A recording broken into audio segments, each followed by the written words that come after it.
Hello and welcome to Breaking Barriers, Navigating Autism in Los Angeles County.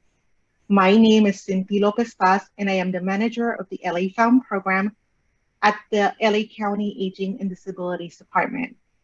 LA Found was established to assist families and caregivers of individuals impacted by Alzheimer's, dementia, autism, and other cognitive impairments who wander.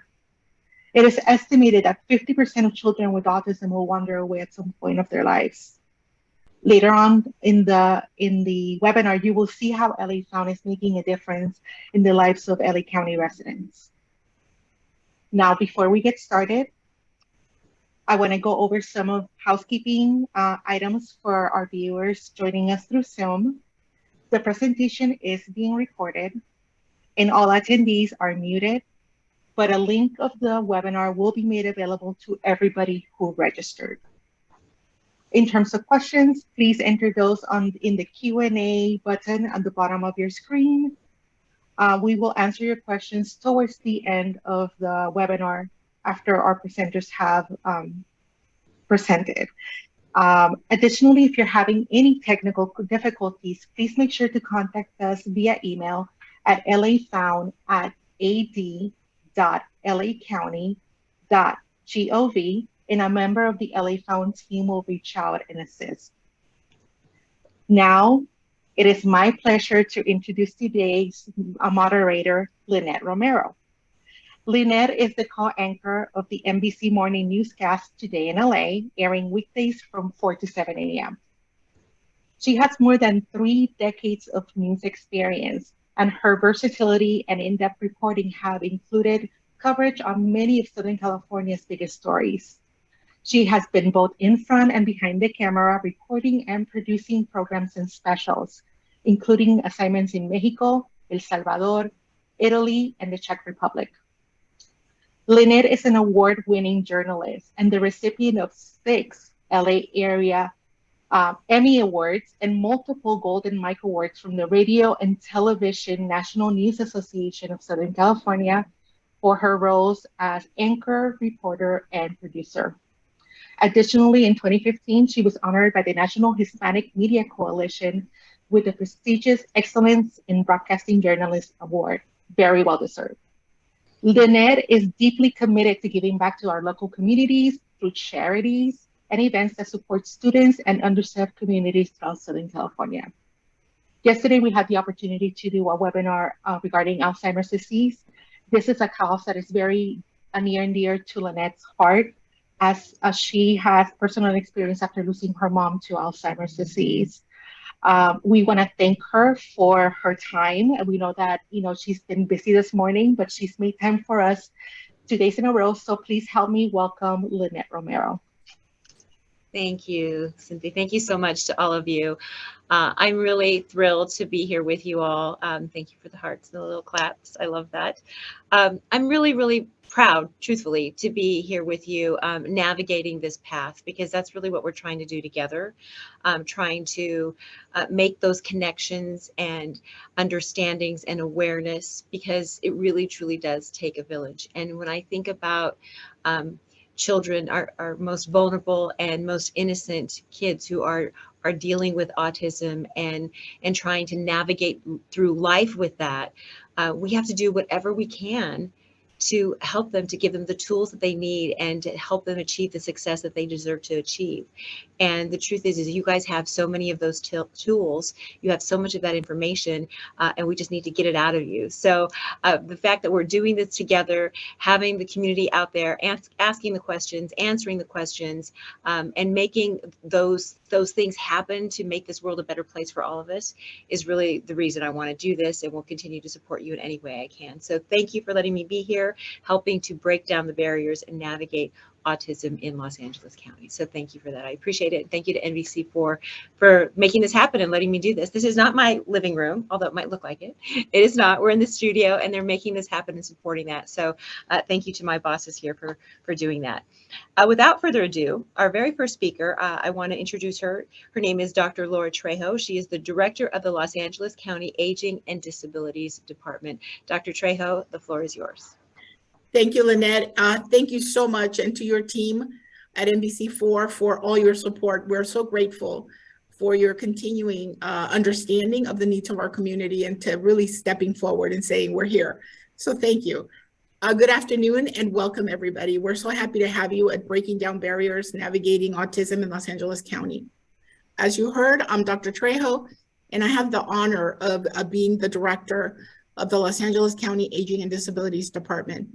Today's webinar is brought to you by our very own LA Found program established in 2018 to assist families and caregivers of those impacted by autism, Alzheimer's, dementias, and other cognitive impairments.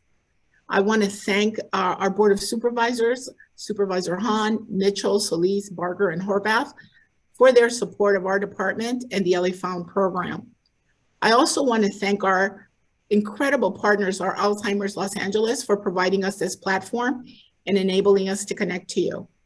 Also, thank you to all our amazing speakers yesterday and today, and also to all of those who dedicate their careers to caring and serving those impacted by autism and Alzheimer's disease. This month, we celebrate National Minority Health Month that originated in 1915 with the establishment of the National Negro Health Week by Booker T. Washington. In 2002, the National Minority Health Month received support from Congress that this month would be established to promote educational efforts on the health problems facing minorities and other health disparity populations. As we're discovering, autism spectrum disorder, Alzheimer's disease, dementias are disproportionately affected in minority communities and other communities of color. Social and economic factors and access to information and resources are just some of the challenges that these communities face. And that often significantly affects the timely access to care and resources. We must do more to bridge the inequity gap and provide support to all in our families in Los Angeles County. The mission of my department, Aging and Disabilities, is to improve the lives and support the self-determination of older adults, adults living with disabilities, and communities. I hope that today's webinar provides you with the valuable information that you can use and share with your friends, family, and in the community to help continue spreading awareness. Please know that our team at the County Aging and Disabilities Department are sensitive and understanding and caring. They're really an incredible group of people. And we are here to support you and your loved ones. And we hope that you will reach out to us. I want to deeply appreciate you for giving us your time today. Thank you for joining us. Have a great seminar. Dr. Trejo, thank you so much for that. Now it is my pleasure to introduce to you some special messages from Los Angeles County Supervisors Hilda Solis and Holly Mitchell. Hello, everyone. I'm Hilda L. Solis, Supervisor for the 1st District of Los Angeles County. I want to wish you all a happy National Minority Health and Autism Awareness Month. This April, we have an opportunity to raise awareness about the health disparities that continue to affect ethnic minority groups. And we're encouraging action through health education, early detection, and disease complications. One of the areas where we continue to see challenges is in the proper diagnosis and interventions of individuals in the autism spectrum disorder, or ASD. 1 in 54 children are diagnosed with ASD. In California, the percentage of children identified with ASD is higher compared to other states. And 1/3 of all Californians with autism live in Los Angeles County. And although behavioral symptoms of ASD are detectable in children between the ages of 12 and 14, it can be reliably diagnosed by 2 years of age. However, parents often have to wait an average of 3 years to receive a diagnosis. And these delays are even longer in children who are ethnic minorities or come from lower income and rural backgrounds. This is due to a lack of information or financial and educational resources, combined with language and cultural barriers. This is particularly troubling because data shows that children of color in California have shown higher rates of ASD. Fortunately, we have tools and resources available in Los Angeles County to help all families and close these disparity gaps. That's why today's webinar is so important. I'm grateful you are all here to learn about what resources there are so we can bridge these inequities and continue advocating and providing for those families that need it the most. Thank you so much. Hi, I'm Holly Mitchell, LA County Supervisor representing the 2nd District, and thank you for joining LA County's virtual event commemorating Autism Awareness Month. The CDC recently reported that approximately 1 in 36 children in the U.S. is diagnosed with an autism spectrum disorder, also known as ASD. This is a health issue that impacts countless families. Today's discussion will highlight the importance of health education, early detection of ASD, and helpful resources and information for residents that are impacted. It's very important to note that significant racial inequities continue to exist in the diagnosis and treatment of children with autism spectrum disorder. As a result, children from racial and minority ethnic groups and children in low-income households are less likely to be made aware of the need for early autism intervention services during important developmental ages and stages, when interventions can have the most positive impact. We can help change this. So please, take the information you gained today and share it broadly. Together, we can bridge the health inequity gap and provide the resources necessary for residents with ASD to thrive. Thank you for attending, and a special shout out to LA County's Aging and Disabilities Department and its partners for hosting this important conversation. Thank you to both Supervisor Solis and Supervisor Mitchell. We appreciate those words and also their support. It's so very, very important. Okay, before we continue on, we're going to do this poll. We're going to do this a couple of times, and I really hope that you all will participate and give us your feedback because this is important that we have a two-way conversation. We're going to try to give you as much information as possible, but we need some information from you as well. So they're easy questions, yes or no. There are no wrong answers. We're going to start with asking you to complete these questions and answers for us. Let's start with the first one. Are you familiar with identifying signs of autism? Yes or no? Are you familiar with identifying signs of autism? And number two, do you know where to start when addressing your child's behavioral concerns? Such an important question. Yes or no? Do you know where to start when addressing your child's behavioral concerns? The third question we have for you, have you received any support strategies to help your child's behavior at home or in school? So we're really trying to find out what resources you've been able to gather at this point. Have you received any support strategies to help your child's behavior at home or in school? Yes or no? And finally, do you know of any autism organizations in Los Angeles that help families, children, or adults with autism? Do you know of any autism organizations in Los Angeles that help families, children, or adults with autism? So please make sure you answer those. Again, no wrong answers. We're just trying to get some information from you, and that gives us a really good start. I'll give you just a split second there to finish that, and we will move on. All right, next it is my pleasure to introduce Jessica Haro, Autism and Behavior Specialist for the Westside Regional Center. Her extensive education as a board-certified and applied behavior analyst helps to connect families with autism support services in the Southern California area. Her passion and experience span over 15 years, focusing on a person-centered approach to support by aiding individuals with autism to achieve their goals in all stages of life. Jessica is passionate about promoting equity of access to services to communities that need it the most. So we want to welcome Jessica Haro.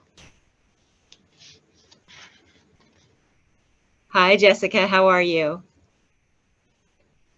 We're going to unmute you. There we go. How are you, Jessica? Great. How are you? I'm great. Thank you so much for being here. You're our first speaker, so we can't wait to kind of delve into things. There's so much to talk about, and I know you have a wealth of knowledge. So let's start with the very beginning. Can you be very specific in terms of just breaking down for us, what is autism spectrum disorder, ASD? So autism spectrum disorder is a neurological difference in individuals So it's developmental disability caused by differences in the brain. So when we look at it, it can present as social and communication deficits, engaging in repetitive behaviors, rigidity, perseverations, self-stimulatory behaviors, and it all kind of starts presenting in early childhood. Like how early would you say for the most part? I know every child is different, every situation is different, but can you give parents an idea of how soon they might start to see some of these signs? So typically about 18 months is when they start seeing the significant differences, and that's when children start engaging more with peers.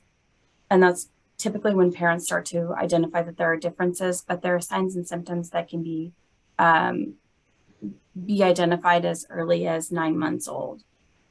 And that looks like things like lack of social engagement with parents, so lack of babbling or any kind of eye contact, back and forth, sharing of sounds, smiles, or facial expressions. Mm-hmm. So it starts to show up when those social cues start to emerge in infancy. And then it just continues, you'll see a continued delay in acquisition of those skills as children progress.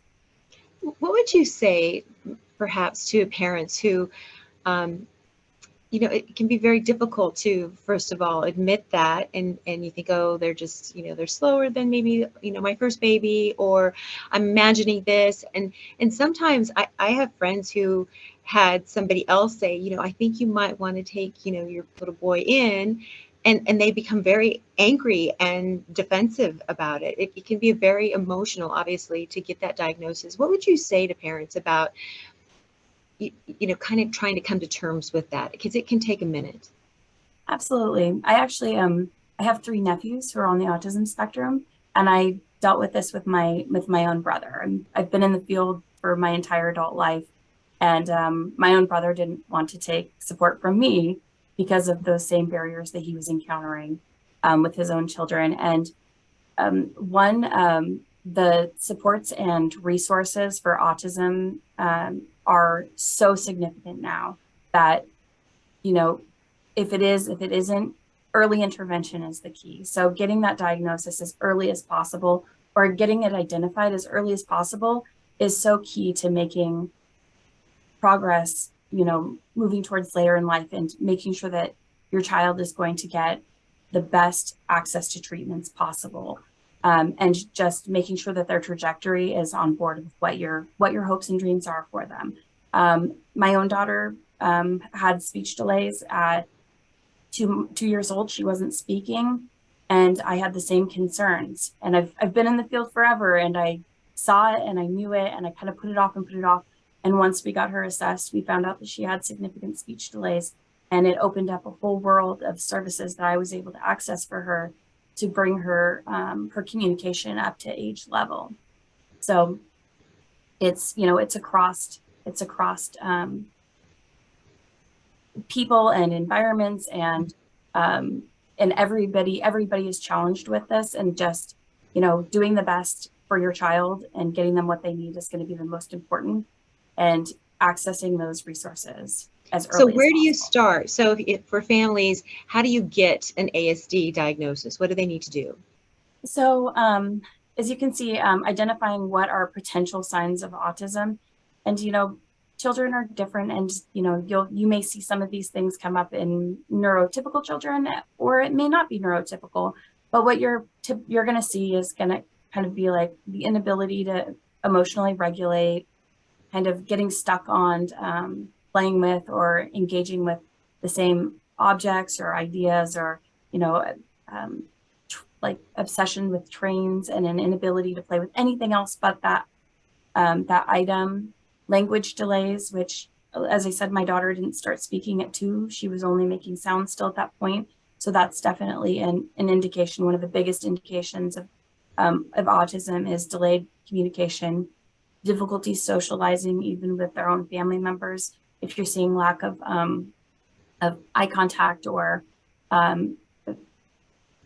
looking at people's faces or replicating what they're doing. If you smile at your baby and they're not smiling back, or you're doing silly activities and they're not doing them back to you.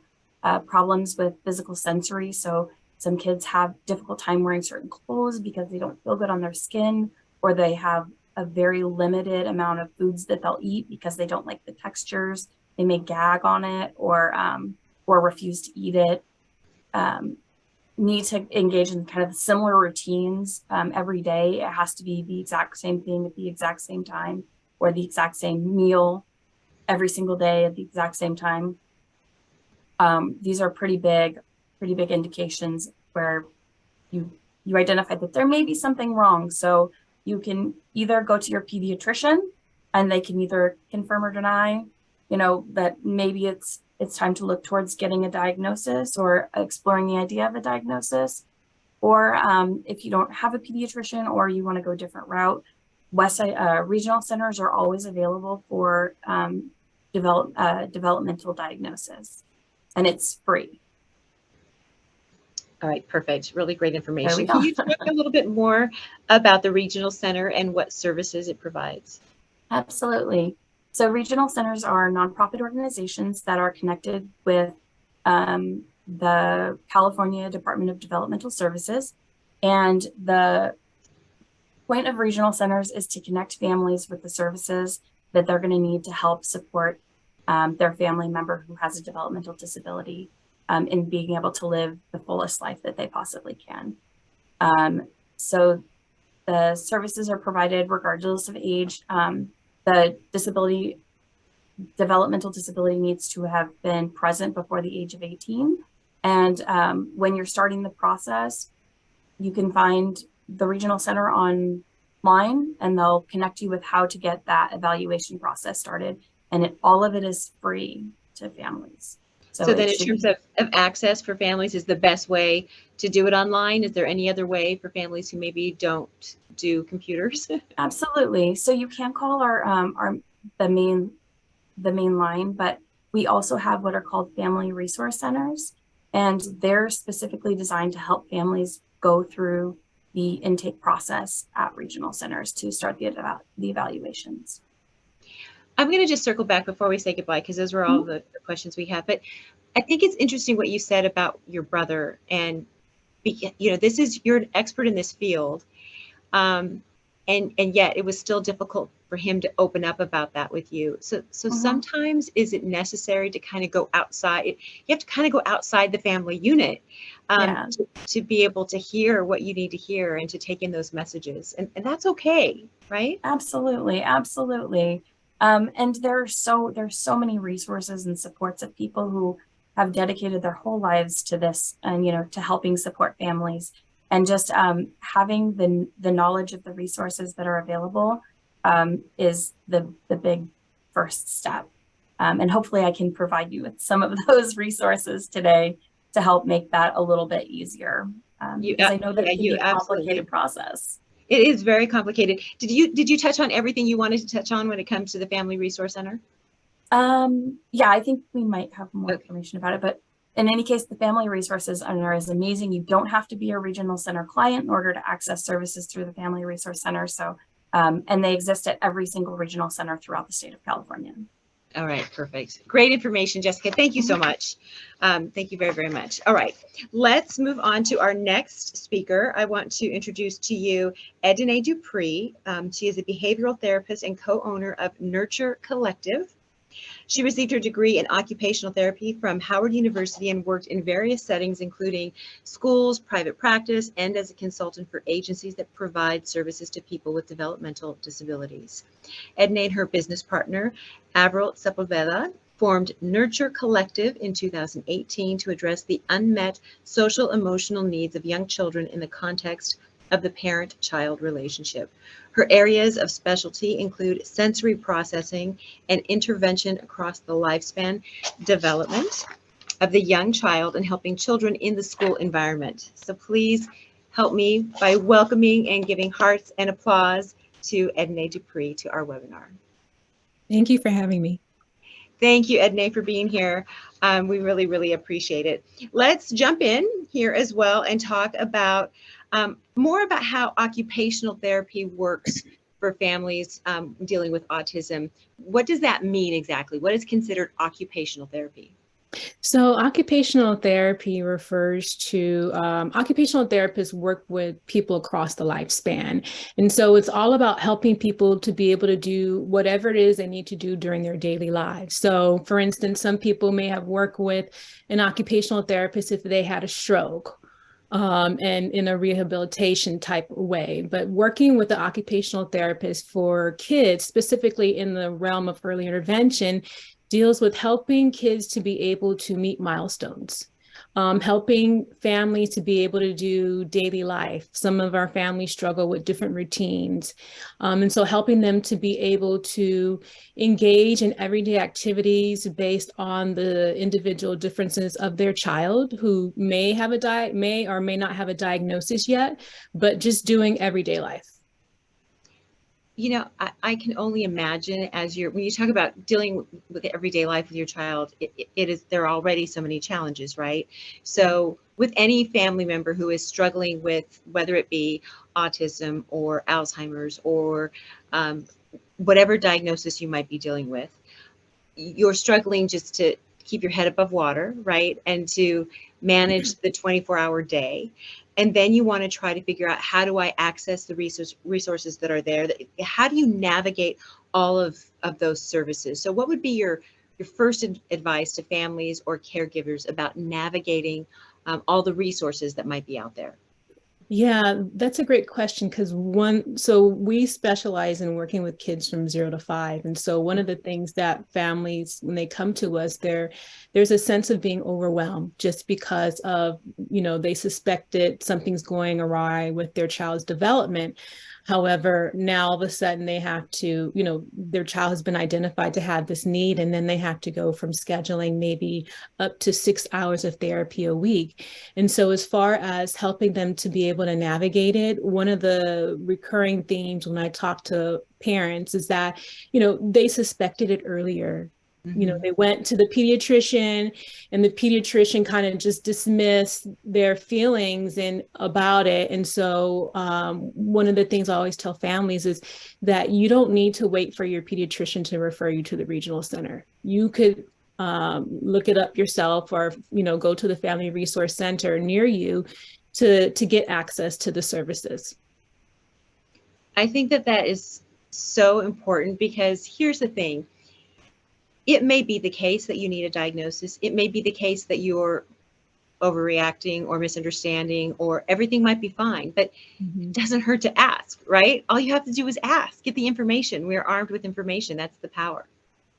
Yeah, so a lot of the time, a lot of families that come to us that enter the early start services through California, they may only get 6 months of services because they're entering at like 24 months, whether they're about to turn 3 basically, versus, starting that process earlier on, when their initial suspicion is, oh my gosh, something's going on.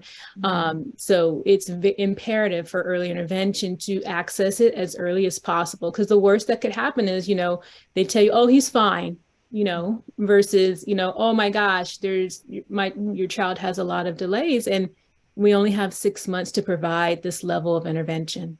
Yeah, the earlier the better. That makes so much sense. Let's talk a little bit more about Nurture Collective. Tell us all about that. So Nurture Collective, I'm an occupational therapist.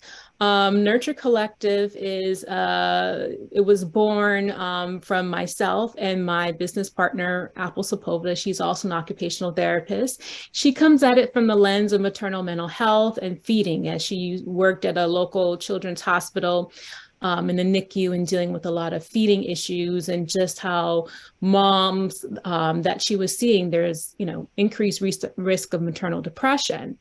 And so that's the lens that she comes at it from. And then my lens is being in the space of pediatrics for over 20 years, but also focusing on the young child and the social emotional development of the child. And so we got together and said, okay, well, let's form Nurture Collective. So our goal with Nurture Collective is to create communities where parents feel supported, especially for the child from the 0 to 5, to support them, whether it's feeding needs they may have, or whether just development, but to provide a space where they're able to get those needs met. And one of the things that helps us to stand out is we screen our moms for postpartum, because we know the rates of postpartum depression are higher for kids, higher for caregivers, that, you know, whether it's a medically fragile child, or it was a traumatic birth, there was a NICU stay, or they've already been identified to have delays, they are at risk for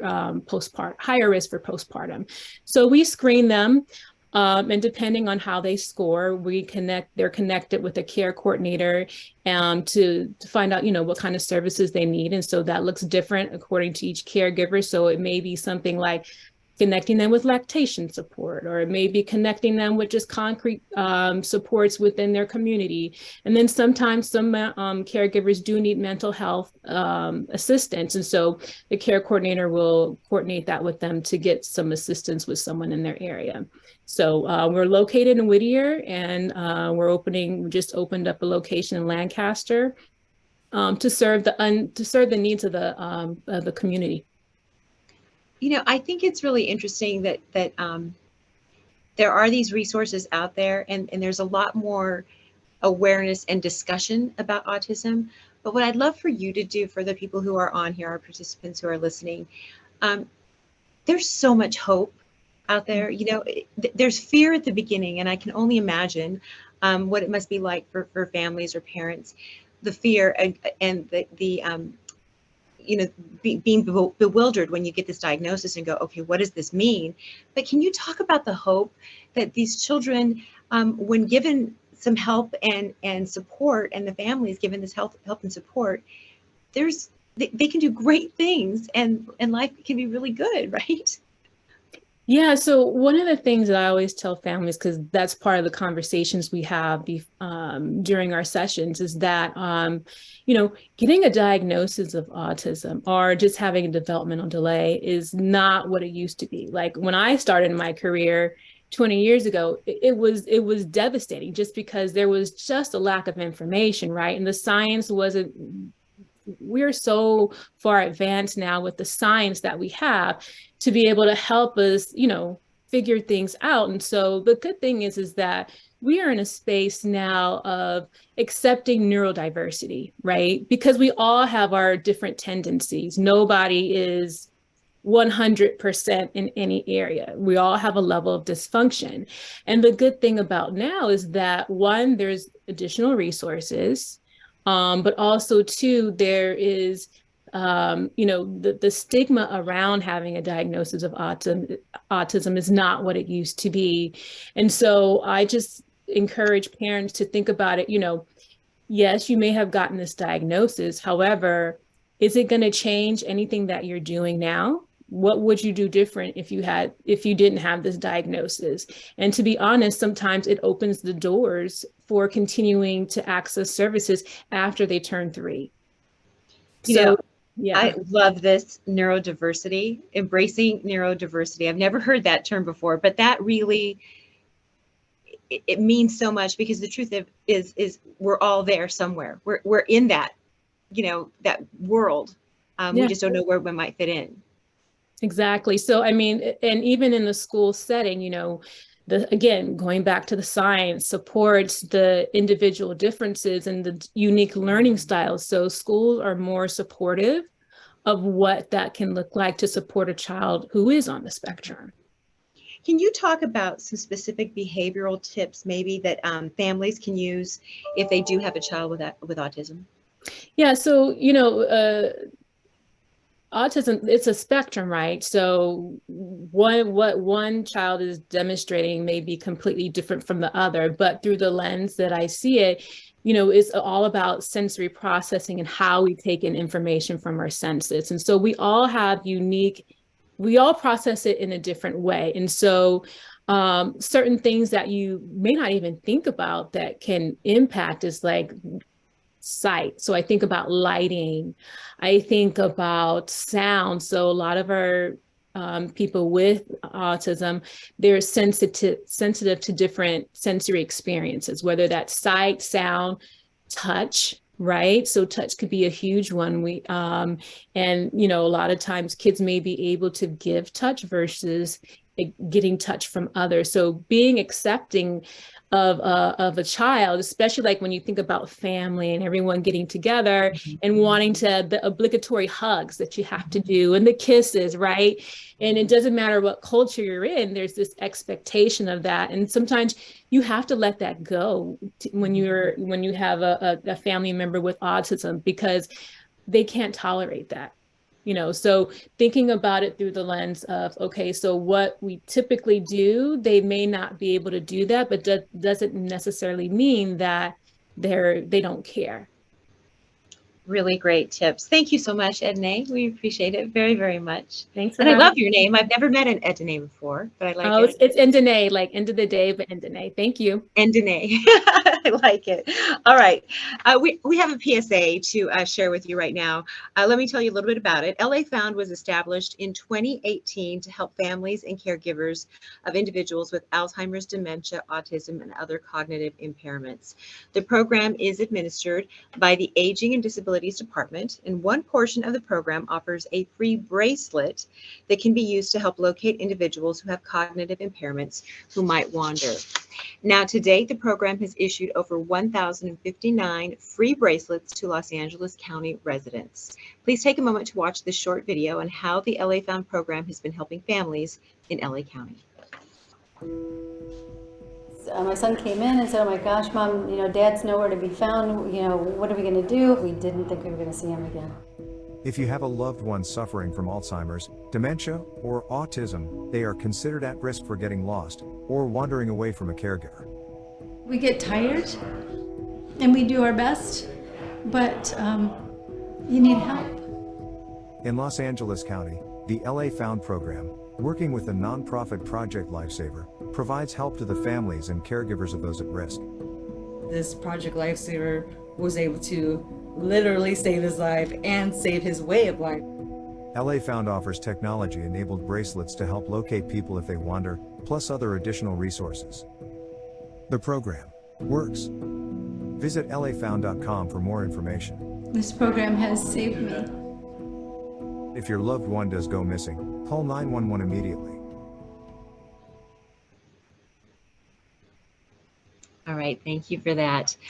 We are going to have another final poll question here, but before we do that, I want to remind you that we have the Q&A, right? There's a Q&A section on the webinar. I hope that you have questions for our experts. Please take advantage of this. This is a great opportunity. You have the people here who can provide you with some resources and some direction. So put in a question. It's not too late, and hopefully we will be able to get some of those questions answered. If not right now, after this webinar concludes, they will get back to you on email and answer your questions. And I'm already getting some great questions from people on the panel as well right now. So let me give you this last poll.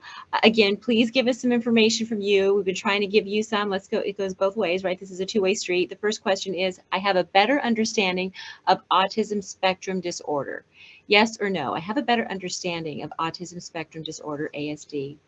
The second question is, I know of at least 2 resources available for families impacted by autism. Yes or no? Do you know of at least 2 resources that are available for families who are impacted by autism?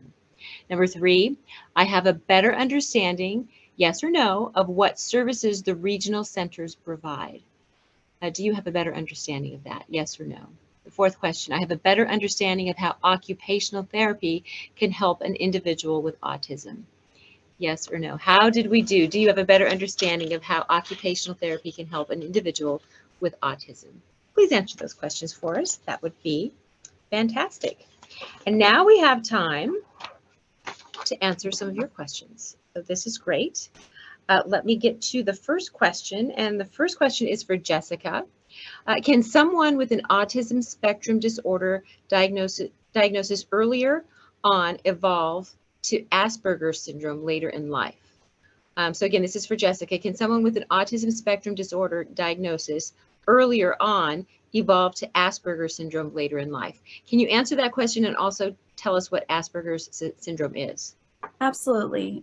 So prior to the implementation of the DSM-5, which is the diagnostic manual for psychology for disorders, the autism spectrum disorder used to be several different disorders. So it was Asperger's syndrome, it was pervasive developmental delay, not otherwise specified, and it was autism. But when they were reevaluating for the newest version of this diagnostic manual, they decided that there were so many similar characteristics of those three disorders that they decided that they were all going to merge together and become autism spectrum disorder. So in traditional psychology, Asperger's doesn't exist anymore because it's now part of the autism spectrum diagnosis. And when we talk about it, autism spectrum, we're talking about it as a disorder that has varying levels of severity from 1 to 3. And it could be that your child is initially diagnosed as a level 3 with autism, and through work in progress, their severity may decrease and could end up as a level 1, which would be, and when we look at the severity levels, it's dependent on how much support is needed in order for your child to be successful as a severity. So it's very fluid, right? I mean, it can change because you don't know, especially if you get diagnosed, your child gets diagnosed 18 months or 2 years old, depending on what you're able to do to, support that child. You just never know, as long as you catch it early, what you talk about, and being able to provide those resources. Absolutely. The level of support that they need right away may be really intensive, and through work and support, the level of support that they may need later in life may be significantly less. So, all right, the next question is also for you, Jessica, our second question.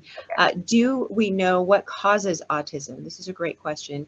And can it be detected during pregnancy? As of right now, to the best of my knowledge, they don't know what causes autism. And I don't want to speculate as to anything. I will say that there was originally a study that was done that linked it to vaccinations. That has been disproven. So that study was bunk. It's not necessarily connected to vaccinations. They don't know specifically what it is. They think there might be a genetic component, but it's not. They're still doing research on why that occurs. And there is no way to detect it during pregnancy. Okay, one more question here for you, Jessica. It's after those social behaviors start to emerge that it's to be identified. So, I mean, I know a lot of people they just look at their newborn baby and try to, look at every single thing. Like, you need a minute, give your child a minute to, like you said, 18 months, 2 years, right? Okay, this next question also for you, Jessica. Why do different therapies through the regional center stop after the child turns 3 years old? So with regards to regional center, we have the under 3 category, which are called early intervention supports. So in order to qualify for those services, a child just needs to demonstrate that they're at risk of having developmental disabilities later in life. And that could be demonstrated through deficits in communication. So their communication skills are, below what their typically developing peers might be. Their motor skills are behind. So they're not meeting those developmental milestones in at least 2 areas. So they're showing that there's a difference, that they're behind in those areas. And that could qualify you for early intervention services through the regional center. Once a child hits 3, then we look at moving into Lanterman services, which is the regular regional center services, which is 3 and over category, where you have to qualify under the normal intake process.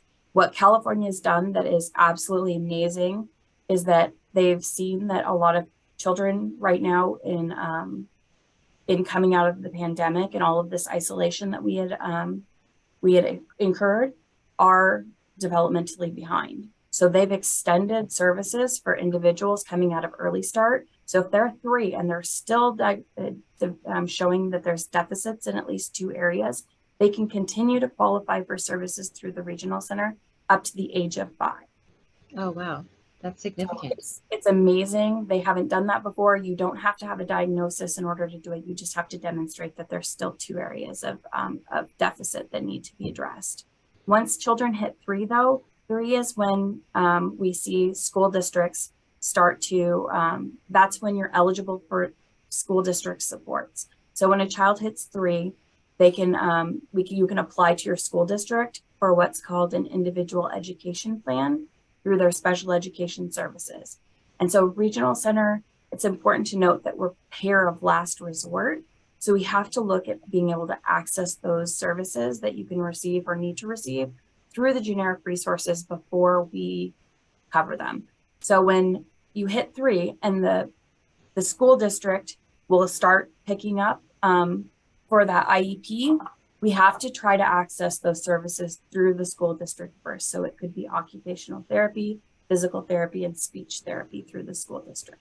And regional center has supports to help you be able to access those services and understand that individual education process that you have to go through to access those services through the school district. Okay, all right.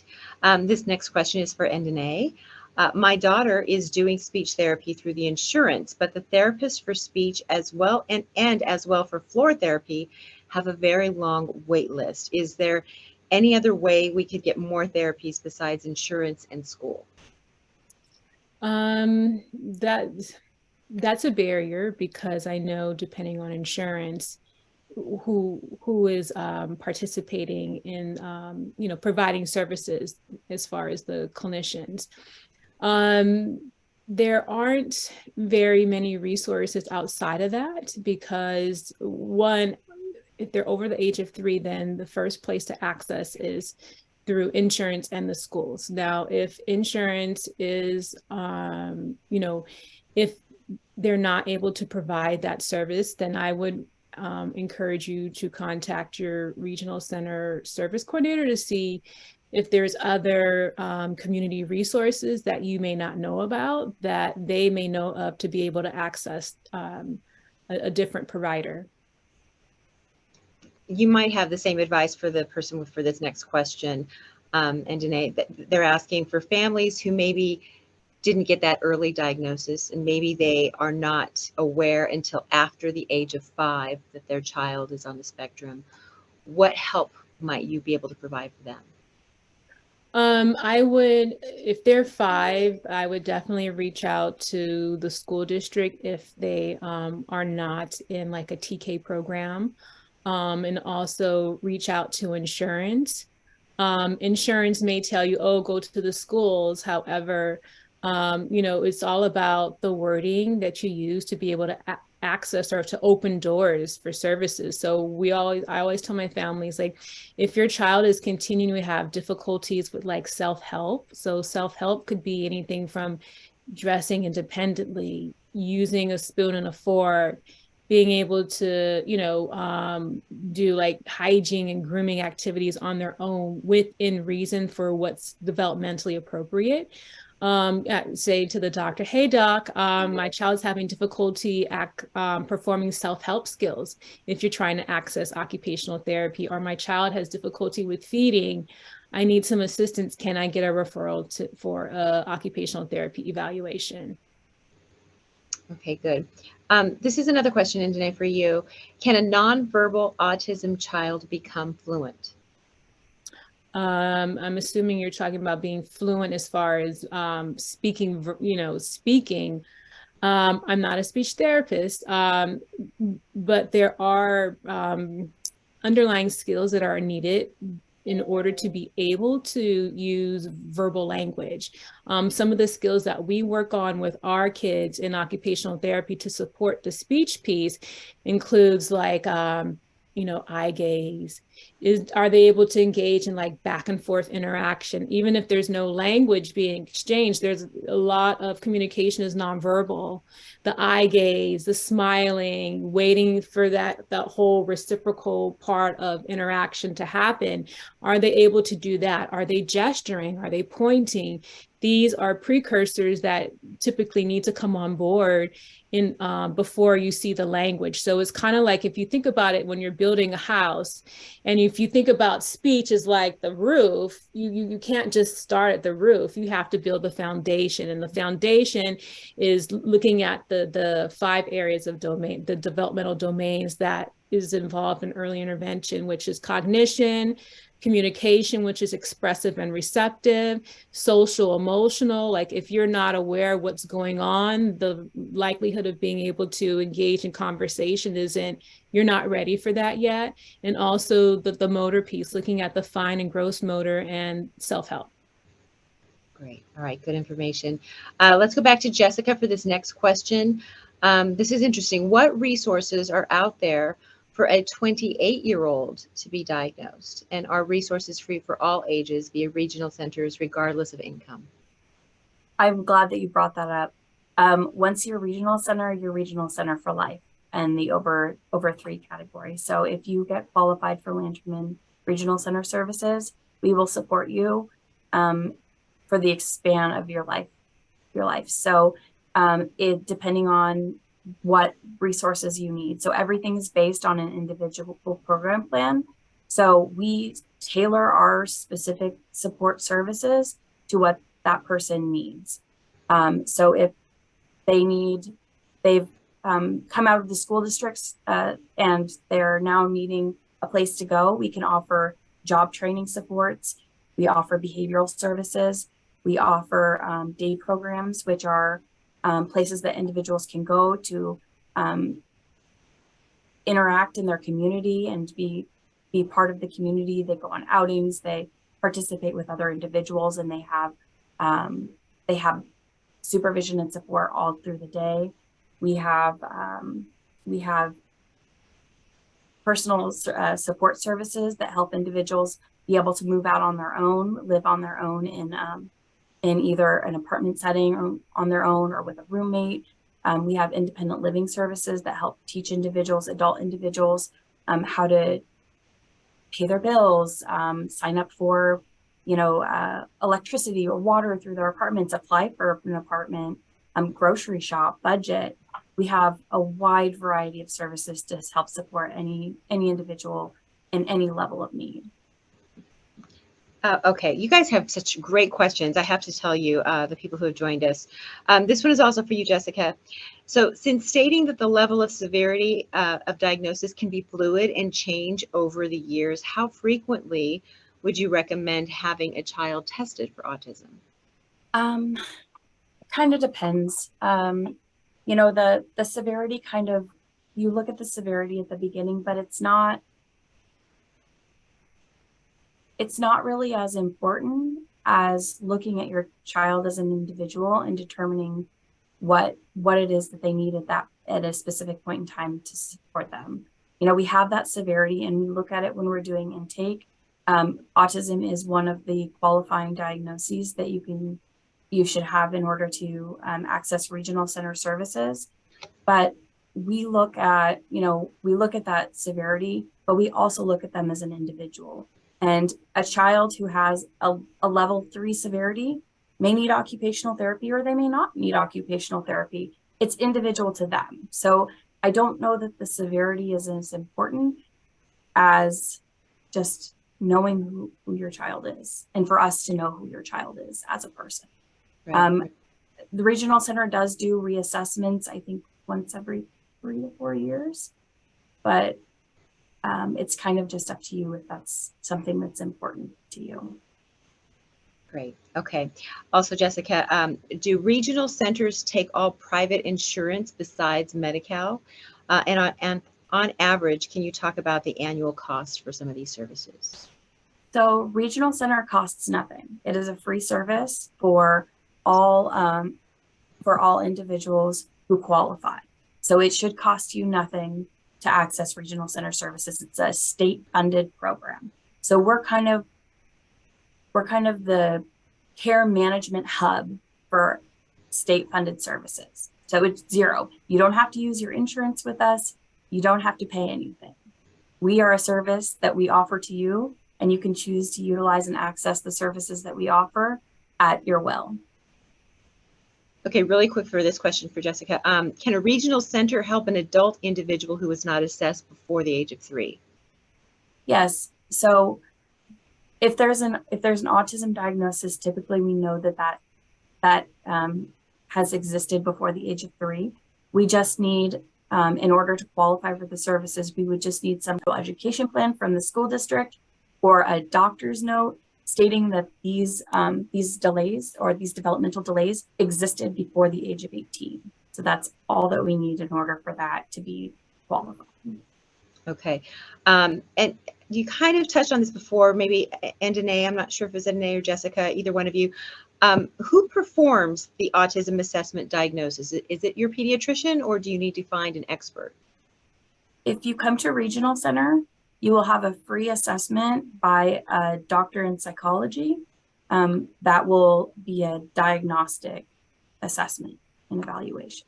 And it's free of charge for anybody who comes through to get it. Okay. And Danae, this might be for you, I'm not sure. What can we do with our nonverbal children who are starting school and they can't tell us if something happens to them, such as somebody bullying them or mistreating them? What advice would you give? That is a great question, because that's the fear of a lot of parents, and understandably so.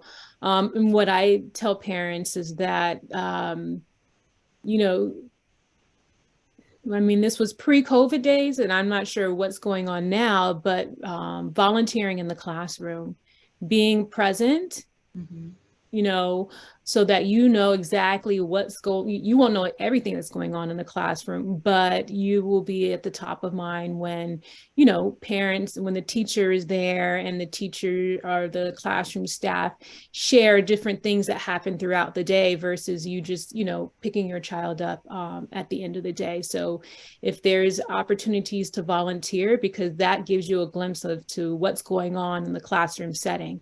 And what may be at play. But that is I always tell parents too that teachers are equipped to handle and work with kids who are nonverbal, and the staff, because there's a fear that they won't be able to, you know, do it, but they have a level of training to engage and to be able to meet their needs and understand what it is they're trying to communicate.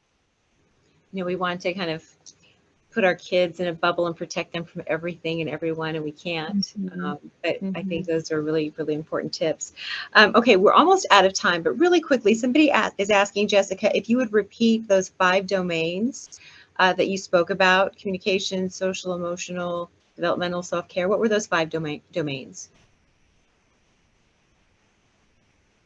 So sorry, those are the ones that just popped off the top of my head, but I have more specific ones for Regional Center if you're interested. So that's going to be self-care, language, which could be expressive or receptive, meaning can they speak or can they understand and respond to what's being said. Learning, which could be education, mobility, meaning their ability to move, and Edene can speak more to the mobility piece of things. Self-direction, capacity for independent living, and then economic self-sufficiency are the domains of function that we look at. I knew you guys would be a wealth of information, and I knew that the people, our participants, would have great questions. So the hour went by so quick. We are kind of out of time. I want to also thank Dr. Trejo, Supervisor Solis, Supervisor Mitchell for all of the support as we continue to try to navigate autism in Los Angeles County. I want to let people know that if you have any follow-up questions, this isn't the end, this is the beginning, okay? You can send an email to lafound@ad.lacounty.gov. Make sure and check your email for resources that have been mentioned in this presentation, along with some of the slides that you've been seeing on the screen. Those will be sent to your email. Check for resources that will be there. all these presentation slides, also the information on LA Found. You can go to Instagram, Twitter, Facebook, all of those platforms. Just, you have to search for all the people who are out there who are trying to give help and support, because we are better and stronger together for sure. So thank you so much for letting me be a part of this. Thank you for the information, and thank you for logging on to this webinar. Have a great and safe day.